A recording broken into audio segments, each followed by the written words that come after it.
Assalamualaikum warahmatullahi wabarakatuh. Selamat siang Ibu dan teman-teman.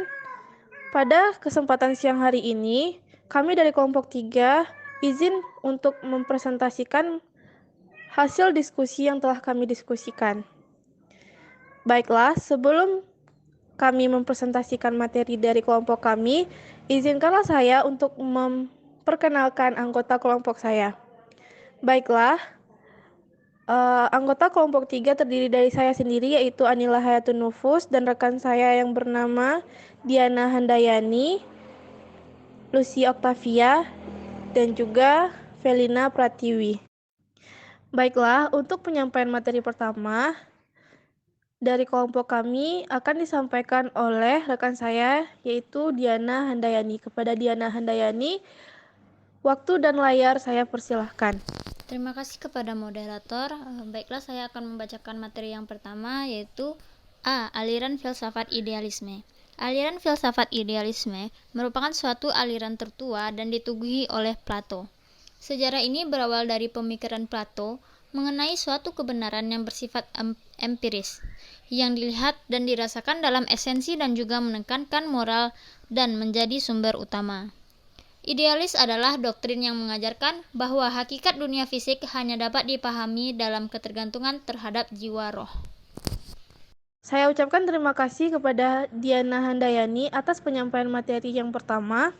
Baiklah, untuk materi yang kedua akan disampaikan oleh rekan saya yaitu Felina Pratiwi. Baiklah, saya akan membacakan materi yang selanjutnya yaitu aliran filsafat perennialisme. Aliran ini ialah segala sesuatu yang ada pada sejarah.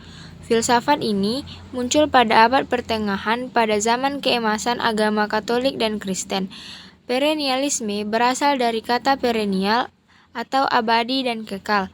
Aliran ini sangat berpegang erat terhadap norma-norma, namun aliran ini dianggap ingin kembali terhadap nilai masa lalu atau lampau, dengan maksud ingin mengembalikan keyakinan akan nilai asumsi manusia pada masa silam dan juga untuk menghadapi masalah pada masa sekarang sampai kapanpun dan dimanapun dalam sepanjang sejarah.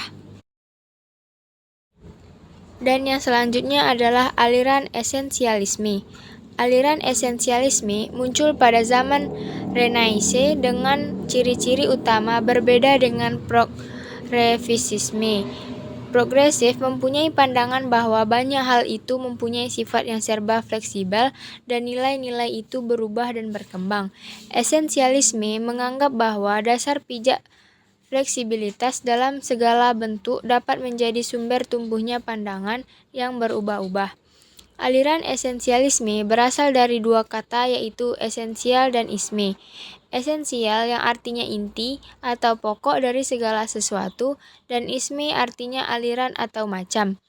Aliran esensialisme merupakan sebuah aliran filsafat pendidikan yang muncul pertama kali di Amerika Serikat, di mana aliran ini memiliki keinginan untuk kembali kepada kebudayaan-kebudayaan lama, karena aliran ini termasuk sebagai warisan atau sejarah yang sudah membuktikan keunggulan dalam kebaikan terhadap kehidupan manusia. Aliran ini didasari oleh aliran humanisme, di mana merupakan sebuah pandangan yang memberikan reaksi kepada kehidupan yang mengarah pada duniawi, yaitu ilmiah atau materialistik. Aliran esensialisme berpandangan bahwa suatu pendidikan harus berpijak pada sebuah nilai yang mempunyai kejelasan serta kestabilan dan nilai-nilai yang memiliki kata kebenaran, di mana nilai-nilai yang terbukti kebenarannya akan membawa kebaikan pada kehidupan masyarakat.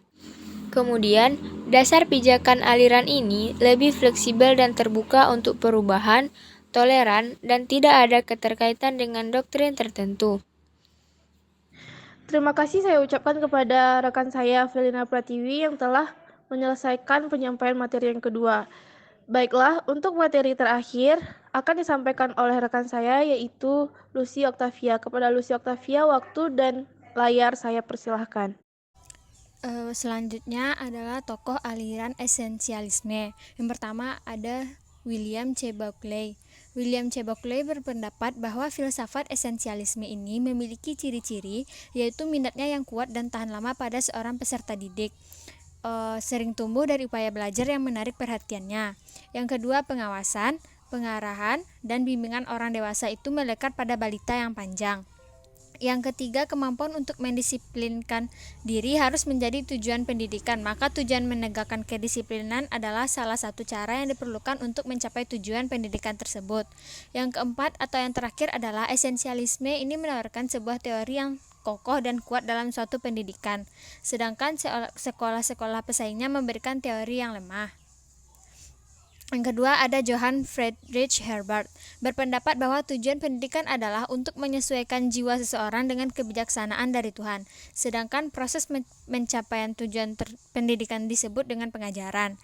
Yang ketiga, ada William T. Harris, berpendapat bahwa tugas pendidikan adalah menjadikan terbentuknya realitas berdasarkan susunan yang tidak terelakkan, dan bersendikan kesatuan spiritual sekolah adalah lembaga yang memelihara nilai-nilai yang turun-temurun dan menjadi penuntun penyesuaian pada masyarakat. Yang keempat, ada Johann Friedrich Froebel, seorang tokoh transendental yang corak pandangannya bersifat konisentesis, dan manusia adalah makhluk ciptaan Tuhan yang merupakan bagian dari alam ini. Oleh karena itu, ia tunduk dan mengikuti ketentuan dari hukum alam terhadap pendidikan yang memandang peserta didik sebagai makhluk yang berekspresi kreatif.